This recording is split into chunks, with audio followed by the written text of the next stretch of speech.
Why don't you just clean something for once? You're basically the maid here anyway." Those were the words my daughter-in-law, Rebecca, hissed at me one morning. Her lips curled in disgust while she stood in my kitchen, coffee mug in hand. I was 68 years old, my hands stiff with arthritis, my back aching from years of labor. Yet still she looked at me as though I were nothing more than a servant in the house I had lived in for over 3 decades. It wasn't just the insult that cut me open. It was the smug look in her eyes, the way she said it in front of my son David, as if daring him to disagree. And the worst part? He didn't. He sat at the table, scrolling his phone, pretending not to hear. My own son, who once ran to me for comfort after nightmares, who clutched my hand on the first day of school, who wept into my shoulder when his father died. He stayed silent while his wife stripped me of dignity. I wanted to shout, to slam my hand on the table, to remind them both that this was my house, the very roof I had paid for with a lifetime of work. But the words caught in my throat. Instead, I lowered my head, swallowed my humiliation, and turned back to the sink where I had been washing their dirty dishes. That was the beginning of my undoing, or so Rebecca thought. 3 months earlier, when David had asked if he and Rebecca could move in just for a little while, I had welcomed them. The house was too big for me since my husband passed, and I thought the company might ease the loneliness.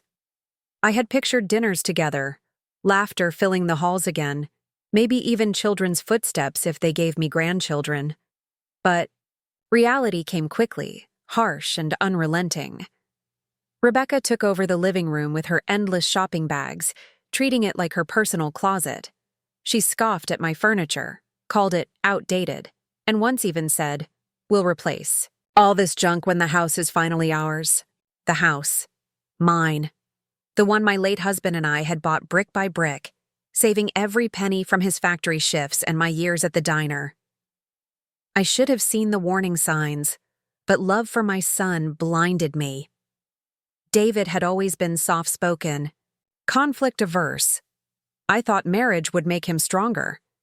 Instead, Rebecca's sharp tongue and constant demands bent him into someone I barely recognized. By the second week, she began leaving me lists of chores: vacuum the upstairs, scrub the bathroom tiles, pick up groceries before she got back from yoga.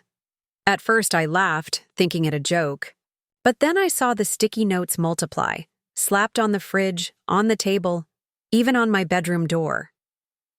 "You don't mind helping out, do you?" she said sweetly when I confronted her. "I mean, you're home all day.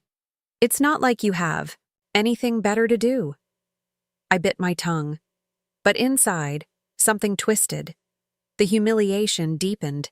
She criticized the way I cooked, sneering at the smell of stew simmering on the stove. She rolled her eyes when I knit blankets, muttering, "Such a waste of time." She even mocked the way I walked, imitating my limp in front of David, who chuckled weakly instead of defending me. Each insult was a knife. Each day was a new cut, but what she didn't know, what neither of them knew, was that I kept every wound recorded. Late at night, I sat at my desk with a pen and notebook, writing down every cruel word, every chore list, every moment David looked away. Not because I planned to cry over it, but because I was building something. Evidence. The worst humiliation came the night Rebecca threw a dinner party for her friends. She had ordered takeout, serving it on my china, claiming she didn't trust my cooking. I stayed in the background, washing dishes as the laughter grew louder. At one point, she raised her glass and said, "Oh, don't mind her. She's just our live-in maid." Her friends laughed, some nervously, others too eagerly. My face burned. My hands shook. I dropped a plate into the sink, the crash silencing the room for a split second. Rebecca smirked. "Careful, Maid. Don't break the good dishes." I looked at David. He stared into his glass, refusing to meet my eyes. That was the moment I realized my son would not save me. No one would. If I wanted respect, if I wanted justice, I would have to carve it out myself. That night, while the laughter still echoed in my ears. I sat in my room with my notebook open. My pen scratched furiously across the page. She called me the maid in front of strangers. My own son said nothing. But they forget. This house is mine. And one day, they will remember it the hard way. I closed the notebook, slid it into the drawer, and looked around the room I had built with love and sacrifice. Rebecca thought she had broken me, but in truth, she had lit a fire that would consume her world. And I vowed, right then and there, that when the time came, she would tremble in the very kitchen she mocked me in, because I would be the one holding the keys to her fate. The morning after Rebecca called me the maid in front of her friends, I woke to the sound of heavy footsteps pounding the hallway. My door creaked open without a knock, and Rebecca's voice, sharp as broken glass, pierced the room. "You didn't take out the trash last night. It stinks. Go do it now." I blinked at her, my joints stiff, my body still aching from scrubbing her party dishes until nearly midnight. "I was tired," I said softly. Her lip curled. "Tired? You sit around knitting all day. You don't even have a job. Don't give me excuses." I swung my legs over the side of the bed, my slippers scraping the floor. I wanted to remind her that I had worked 40 years in a diner, that I had poured coffee with trembling hands while pregnant, that I had scrubbed grease from counters until my skin cracked. I wanted to tell her that my sitting around was hard-earned rest, not laziness. But I swallowed the words. Instead, I nodded, shuffled past her, and gathered the trash. David stood in the kitchen, half-dressed for work, adjusting his tie. I glanced at him, silently pleading for something, anything. But he only cleared his throat and muttered, "She's right, Mom. You could help more." His words cut deeper than Rebecca's venom ever could. From that day, the lists grew longer. Sticky notes covered the fridge like accusations. Vacuum living room, scrub bathtub, fold laundry, pick up dry cleaning. I obeyed silently, but in the privacy of my room, I wrote everything down. Each insult, each command, each moment of neglect filled my notebook. She treats me like the maid in my own home. David doesn't defend me. He lets her strip me of dignity. But they forget. This house is mine. At night, I would trace my fingers over the old photographs on my dresser, my wedding picture, David as a little boy, family holidays before Rebecca came. The faces smiled back at me from a time when love still lived in these walls. "Mark," I whispered to my late husband's photo, "I wish you were here. You'd never let them do this." But silence was my only answer. One rainy afternoon, Rebecca brought home shopping bags filled with expensive clothes. She tossed them onto the couch and sighed dramatically. "David, we need more closet space," she whined. "Your mother's junk takes up everything." I froze in the doorway. My junk was a cedar chest filled with blankets I had knit, baby clothes I had saved, keepsakes from a lifetime. "Rebecca," I began, my voice shaking.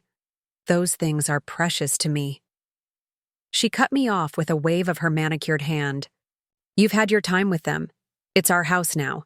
You should be grateful we even let you stay here." Our house. The words ignited a fire in my chest. But I didn't shout. I didn't cry.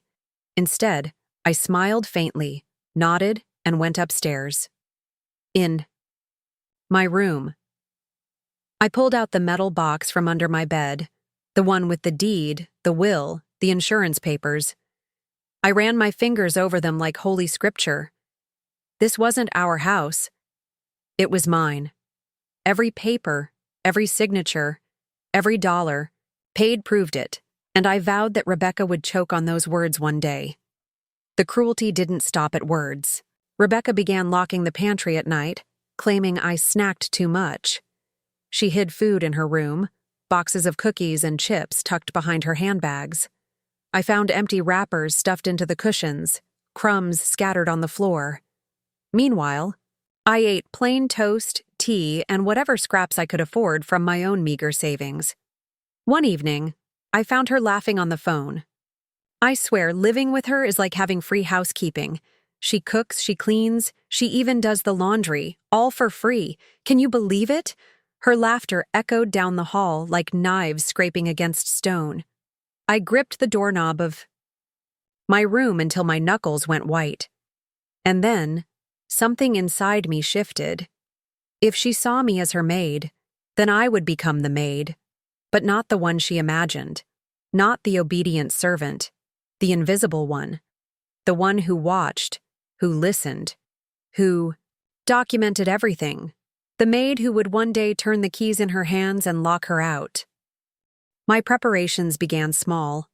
At the bank, I updated my account information, ensuring every dollar was protected. I moved the deed into a safety deposit box, along with copies of my will.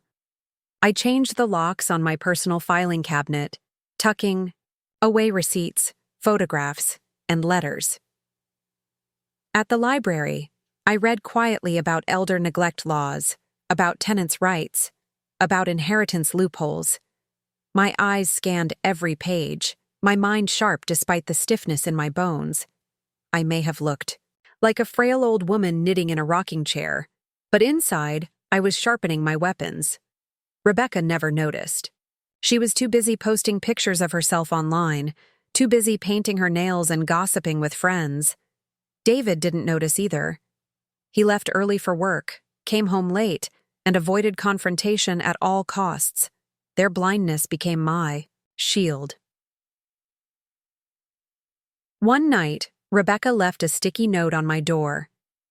"Clean the baseboards tomorrow. They're disgusting."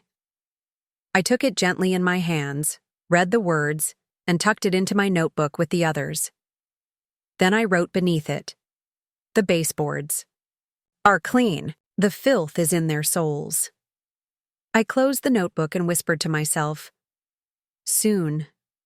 The turning point came when Rebecca threw another dinner party. This time, I stayed out of sight, retreating to my room. But their voices carried upstairs. "She's so pathetic," Rebecca sneered, "always shuffling around in those old slippers, acting like she owns the place." David laughed weakly. "It won't be long. Once she's gone, the house is ours anyway." I froze. My own son, my flesh and blood, the man I raised, the boy I fed, the child I rocked to sleep. He saw me as an obstacle, not a mother. Tears blurred my vision, but rage burned hotter than grief. I opened my notebook, my pen pressing so hard it nearly tore the page. Even David has turned. But they don't know the truth. They don't know that the house will never be theirs. They don't know what I've planned. I sat there in the dark, the sound of their laughter rising from below. My hands shook, but not from weakness. From anticipation, because Rebecca thought she had won, David thought he had already inherited. But I was not done yet. And when the time came, I would show them both just how powerful a maid could be. The days after that dinner party felt heavier, like the house itself was pressing against my chest. I moved quietly, careful not to disturb their world, but inside me a storm brewed louder than ever. Rebecca's cruelty shifted gears. No longer content with sticky notes and muttered insults, she began mocking me openly, turning every small act into a performance for her amusement. One morning, I was folding laundry when she breezed in with her phone in hand. She tilted the screen toward me and smirked. "Smile, Maid. I'm sending this to my friends. They'll get a kick out of you doing our chores again." I froze, clutching one of David's shirts in my hands. She snapped a picture before I could lower it. "You can't," I started, but she cut me off. "I can. What are you going to do about it?" Her laughter trailed behind her as she left the room, tapping away on her phone. When David came home that night, I tried to tell him. He sighed, rubbed his temples, and muttered, "She's just joking, Mom. Don't take it so seriously." Joking. My humiliation was a punchline to the people I loved most. That night I didn't sleep. I sat at my desk with the notebook open, My pen scratching furiously across the pages. She uses me as entertainment. My son defends her, not me. They see me as invisible, as less than human. But I will make them see. I will make them remember who I am. I underlined it 3 times, the ink nearly tearing through the paper. The next phase of my plan was not loud. It was not violent. It was quiet, steady, deliberate. Psychological warfare. I began moving little things. Not enough to be obvious, but just enough to unsettle. Rebecca's keys appeared in the pantry instead of her purse. David's wallet was found on the bathroom shelf instead of the dresser. A half-eaten sandwich disappeared from the counter, only to be discovered later in the laundry basket. They accused each other at first. "You moved it!" "No, you did!" Their voices rose, sharp and bitter. I listened from my rocking chair, knitting needles clicking steadily, a faint smile tugging at my lips. When they finally turned on me, I feigned confusion. "Me?" I asked softly, my eyes wide. "Why would I touch your things? I hardly remember where I put my own." Rebecca narrowed her eyes, suspicion flickering. But she said nothing. I also began leaving things around the house. A pamphlet on elder rights on the coffee table. An article about eviction laws tucked under a pile of mail. A Bible verse about honoring parents placed neatly on the fridge. Each time, Rebecca's face twisted when she found them. She tore them up, threw them in the trash, snapped at David about paranoid old people. But I saw the flicker in her eyes. Fear. One evening, a storm rolled in, rain hammering against the windows, thunder shaking the walls. The lights flickered and died, leaving the house in darkness. I lit a candle and sat at the dining table, the flame casting long shadows across my face. Rebecca came down the stairs, her phone flashlight trembling in her hand. She saw me sitting, there, silent, steady, watching her. "What are you doing?" she muttered.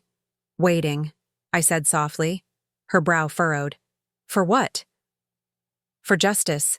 The candle flickered between us. Her eyes widened, her breath quickened. Without another word, she turned and fled back upstairs. I sat alone, rocking gently in the silence, the storm outside echoing the one within me.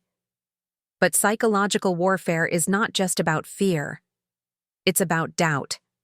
And doubt, once planted, grows, like poison ivy, wrapping around everything. I began questioning Rebecca in small, innocent ways. "Are you sure you paid that bill?" "Strange. I thought I saw a notice in the mail." "Didn't you put your phone on the counter? Funny, it wasn't there when I walked by." "David looked tired this morning. You two aren't fighting, are you?" I asked them softly, with wide eyes, as though I were concerned. But each question was a spark. And sparks, when dropped carefully, can burn down whole houses. The turning point came one evening when Rebecca accused me of stealing. She burst into my room, holding her jewelry box. "You took it," she screamed. "My necklace is gone." Looked up calmly from my knitting. "I haven't touched your things." "Liar!" Her face twisted with rage. David rushed in, trying to calm her. "Rebecca, maybe you misplaced it." "No, she took it. I know she did." I set my knitting aside and stood slowly, my knees creaking. I stepped closer, close enough for her to see the fire in my eyes. "Be careful, Rebecca," I whispered. "Some accusations can't be taken back." She froze, her mouth opening and closing like a fish gasping for air. For once, she had no words. 2 days later, the necklace turned up under her own bed. She never apologized. But she never accused. Me again, either. David, meanwhile, grew more distant. He came home later, avoided conversations, retreated into silence. I caught him staring at me sometimes, his brow furrowed, as though he wasn't sure who I was anymore. Good. Let him wonder. Because the truth was, I wasn't the same woman who once bent under Rebecca's insults. I wasn't the silent maid, the obedient mother. I was the storm building in the corners of their vision, the quiet power they underestimated. One afternoon, Rebecca left another sticky note on my door. Scrub the floors. I peeled it off, read it, and placed it gently in my notebook. Then I wrote beneath it, "One day, she'll be the one scrubbing floors, and they won't even be hers." I closed the notebook and tucked it under my pillow. That night, as I drifted to sleep, I felt a calm I hadn't known in months, because the high balance was shifting, slowly, silently, but surely. They thought they had me trapped, but I was the one weaving the trap around them, and soon the snare would tighten. Humiliation is easier to endure when it happens in shadows. When only the walls bear witness, you can swallow it, bury it, pretend it doesn't sting. But when it's dragged into the light, when strangers are invited to laugh at your pain, that is when humiliation cuts deepest. Rebecca knew this. She fed on it. It was a Saturday evening when she hosted her biggest gathering yet. Friends, co-workers, even neighbors I barely recognized filled my living room. The house I had built with Mark buzzed with laughter that wasn't mine, with music too loud for my aching ears, with the clink of glasses I wasn't offered. I stayed in the kitchen, scrubbing dishes that weren't mine, listening to the chaos spill over. My joints screamed with every movement, but I kept going. Better to stay hidden, I thought. Better to endure in silence, until Rebecca called out my name. "Mother!" Her voice rang over the chatter. "Come here a second." I froze, a plate in my soapy hands. My heart pounded. I knew that tone. It wasn't an invitation. It was a trap. Slowly, I dried my hands and walked into the living room. Dozens of eyes turned toward me. Rebecca stood in the center, her glass raised, her smile sharp as a blade. "Everyone, meet our live-in maid," she announced. The room erupted in laughter. Some laughed uneasily, others far too eagerly. My cheeks burned, my hands trembled, but I stood frozen, staring at my son. David sat on the couch, his head lowered, his eyes fixed on the floor. He said nothing. He didn't defend me. Rebecca smirked, basking in the attention. "She's amazing. Really. Cooks, cleans, folds laundry, all free of charge. I don't know what we'd do without her." The laughter grew louder, drowning out the pounding of my heart. I felt the walls close in, the air grow heavy. For a moment, I wanted to run, to retreat to my room, bury myself in my blankets, and sob until dawn. But then I caught sight of the old family photo hanging on the wall. Mark, me, and little David between us, smiling, whole, safe. Something inside me hardened. I straightened. My back, lifted my chin, and said clearly, "Yes, I cook and clean, but don't mistake that for weakness. This is my home. And one day, you'll all see whose name is on the deed." The room went silent. A few guests shifted uncomfortably. Rebecca's smirk faltered. David's eyes finally lifted to mine, wide with something like shock. I turned and walked out, my slippers whispering against the floor. My hands still trembled, but not from shame. From resolve. That night, in the quiet of my room, I wrote in my notebook, "She mocked me in front of strangers." David said nothing. But they forget. The walls have ears, and I am done being silent. The very next morning, I dressed in my best cardigan, tucked my notebook into my purse, and walked to the lawyer's office. Mr. Harrington was a middle-aged man with kind eyes and a calm demeanor. He listened patiently as I laid out my situation. Rebecca's insults, David's neglect, the humiliation, the threats. I opened my notebook, showing him the detailed entries, every cruel word carefully, recorded with dates. I played the recordings I had begun keeping on my small device. The laughter, the mocking, the casual way they discussed, "When the house is finally ours." When the last recording ended, silence filled the office. Finally, Mr. Harrington leaned back in his chair. "Mrs. Green, you've been through hell, but you've also been smart. You've documented everything. And that makes all the difference." "What can I do?" I asked, my voice trembling. He folded his hands. "First, let's secure your ownership. The house is in your name, correct?" "Yes. Paid in full 20 years ago." "Good. Then we'll make sure your will is ironclad. We'll draft documents that leave this home to someone worthy, a charity perhaps, but not to them. That way, when the time comes, they get nothing." My heart steadied. "Yes. Do it. And," he continued, "with what you've recorded, you could file a case for elder neglect if necessary. At the very least, you have leverage. They cannot push you out. Not legally. Not ever." Tears welled in my eyes, but for once, they weren't from pain. They were from relief. I signed the papers that day, my hand shaking but steady enough to make it count. When I left the office, the autumn air felt crisper, cleaner, lighter. For the first time in months, I felt like I wasn't drowning. I was swimming toward shore. At home, Rebecca eyed me suspiciously when I returned. "Where were you?" "The library," I lied smoothly. She rolled her eyes. "Figures." But I saw the flicker in her gaze, the unease she tried to mask. Good. Let her wonder. That evening, I left another pamphlet on the counter. Know Your Rights, Protecting Seniors from Abuse. Rebecca picked it up, read the title, and slammed it down. "You're pathetic," she hissed. "Trying to scare me? You think anyone would believe you?" I met her eyes and said softly, "It's not about belief, it's about proof." Her face drained of color. For once, she had no quick retort. The next weeks were different. Rebecca's cruelty didn't stop, but it lost its bite.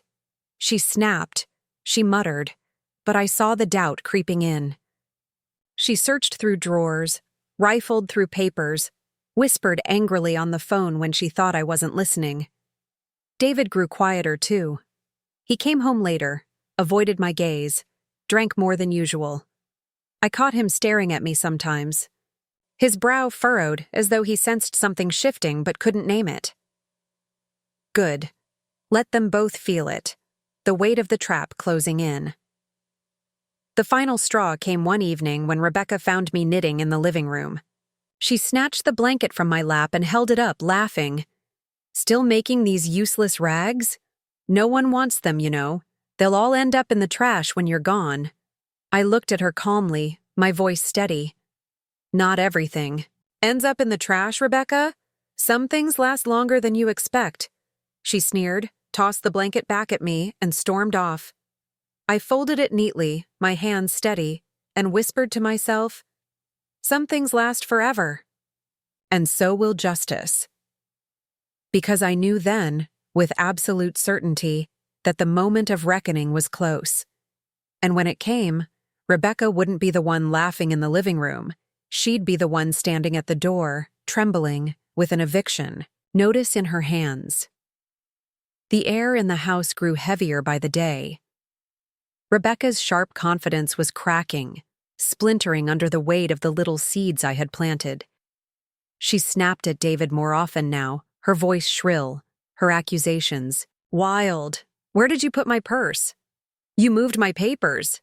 I know you're hiding something from me." Her paranoia was a living thing, crawling along the walls, filling the air with tension. David, weary from long days at work, began pushing back. "Rebecca, not everything is some conspiracy. Maybe you just forgot. Don't defend her." She screamed once, jabbing a finger in my direction. "She's doing this on purpose." I sat calmly at the kitchen table, sipping my tea. "What am I doing, Rebecca?" Her lips trembled. You're messing with me. Moving things. Leaving things. Watching me." I tilted my head. "And if I were?" For a moment, silence stretched thin between us. Then she turned on her heel and stormed out, slamming the door. David stared at me, his eyes clouded with confusion. Mom, what are you doing? I set my cup down gently. Surviving. He opened his mouth to speak, but no words came. He left the room quietly, shoulders slumped. That night I heard them arguing in their bedroom. She's ruining us, Rebecca shrieked. She's my mother, David muttered, his voice low, tired. She's manipulating you. Can't you see? She's trying to turn you against me. You're paranoid, he snapped. Their voices rose and fell, sharp and jagged. I lay in bed, my heart steady. The cracks were widening. Soon the whole facade would crumble. The next morning, Rebecca refused to come downstairs. David sat at the table with his coffee, his eyes hollow. She's not herself lately, he muttered. Maybe you could try to ease up. I met his gaze evenly. David, I've done nothing but give. For months. For years. And what has she done? Humiliated me. Starved me. Treated me like a servant in my own home. You've watched it all and you've said nothing. He flinched, his face pale. You're my son, I continued softly. But you've forgotten who raised you. You've forgotten what respect means. His mouth opened, then closed. He stood abruptly, muttering, I'm late for work, and fled. I sat alone, the silence of the kitchen wrapping around me like armor. For the first time, I didn't feel powerless when he walked away. I felt strong. Rebecca's paranoia worsened. She began checking the locks 3-4 times before bed. She installed an app on her phone to track suspicious noises. She even bought a small camera, setting it up in the living room. I didn't mind. Let her record. Cameras catch more than just what you want them to. One evening, I deliberately left my notebook half visible on the couch. Rebecca spotted it instantly, her eyes lit with greed. She lunged, grabbing it, flipping through the pages. Her smirk quickly faltered as she read line after line, every insult, every humiliation, every threat carefully documented, her face drained of color. She looked up at me, trembling. You wrote all this? I nodded calmly. Every word. David, who had just come through the door, froze when he saw her clutching the notebook. What's going on? Rebecca shoved the book at him. She's crazy. She's been writing lies about us. David scanned the pages, his brow furrowing, deeper with each line. His lips moved as he read Rebecca's own words recorded in my hand. Finally, he looked at me. Mom, is this true? I met his gaze steadily. You tell me, David. Were you here when she called me the maid? When she locked the pantry? When she laughed at me in front of strangers? Did you hear her? His face twisted with shame. Rebecca shrieked, snatching the notebook back. She's turning you against me. But the doubt was already planted in his eyes. From that day, David changed. He grew quieter around Rebecca, more hesitant. When she snapped at me, he sometimes muttered, "That's enough." When she mocked me, he didn't laugh anymore. Rebecca noticed. She grew desperate. Her cruelty sharpened, but her power weakened. One night, she burst into my room, her eyes wild. You think you're so clever, don't you? Writing your little diary, playing your little games? But this house will be ours. Do you hear me? Ours. I stood slowly, my cane steady in my hand. I stepped closer until my face was inches from hers. This house, I whispered, was built on my blood and sweat. It is mine. It will never be yours. And soon you'll find out exactly what that means. Her breath caught.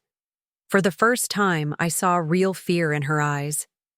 She backed, away, muttering curses, and fled. I closed the door gently. The next week, I went back to the lawyer. I handed him a copy of my notebook, as well as the recordings I'd saved. He nodded approvingly. With this, you have a strong case for elder abuse, he said.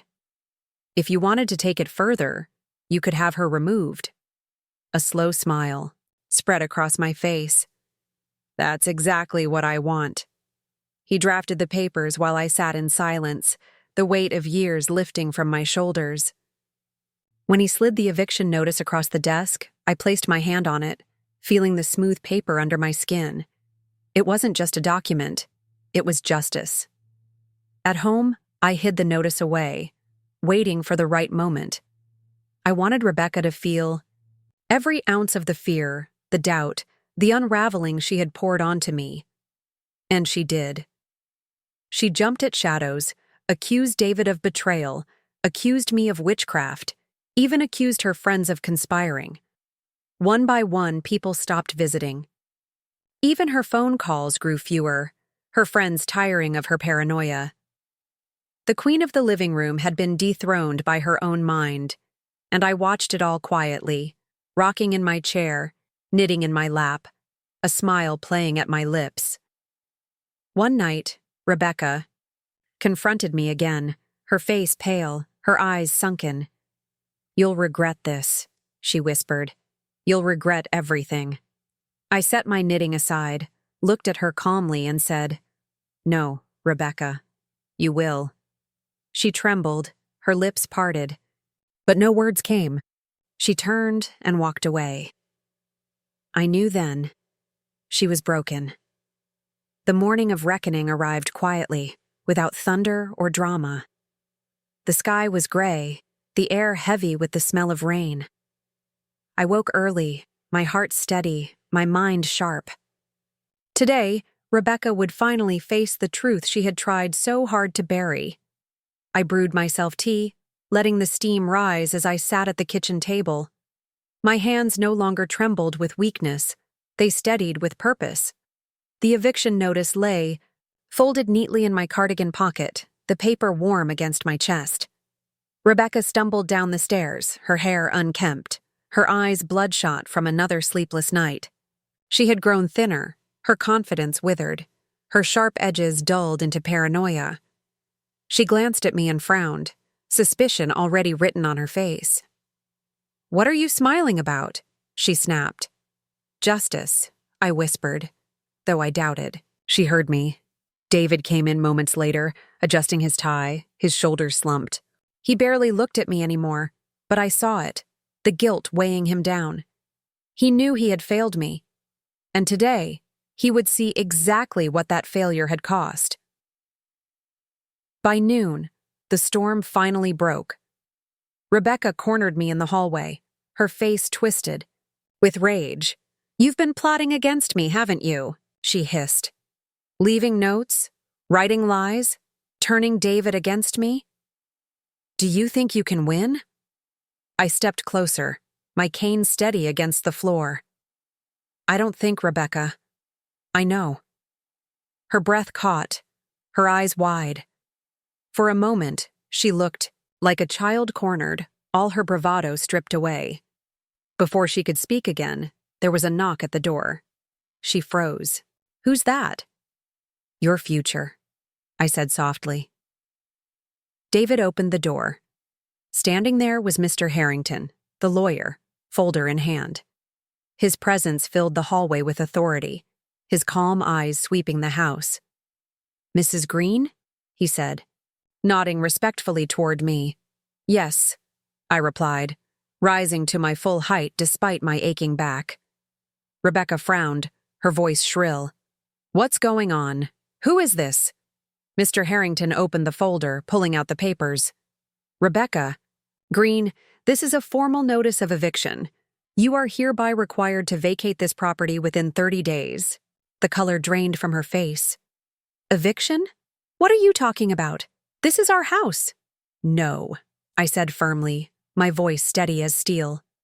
"This is my house, always has been, always will be, and you will no longer poison it."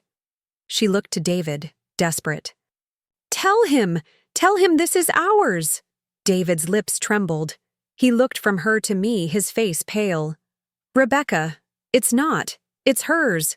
Her mouth opened in a silent scream. "You're siding with her? After everything?" He turned away, shame written all over his face. Rebecca's hands shook as she snatched the papers from Mr. Harrington, scanning them with wide, frantic eyes. "This can't be real. It can't." "It's very real," Mr. Harrington said calmly. "The ownership is airtight. You have no claim here." She dropped the papers, her knees buckling. For once, she had no words, no insults, no venom. I stepped forward, looking down at her trembling figure. "You mocked me as the maid, Rebecca, but maids don't hold the deeds, mothers do, and now you'll leave this house with nothing, because that's exactly what you gave me." Nothing. Her tears spilled, her face crumpled. "Please, don't do this. I'll change. I'll be better. Just don't throw me out." For a moment, I felt the old instinct rise, the urge to comfort, to forgive. But then I remembered every insult, every humiliation, every night I went hungry while she laughed with her mouth full. I straightened my shoulders. "No, Rebecca, you made your choice." The days that followed were chaos. Rebecca screamed, begged, threatened. She packed and unpacked her things, pacing like a caged animal. But the deadline loomed closer, unrelenting. David tried once to plead with me. "Mom, maybe we could give her another chance?" I looked at him steadily, the weight of years pressing into my gaze. "Another chance? She had every chance, David, and you let her waste them." He said nothing.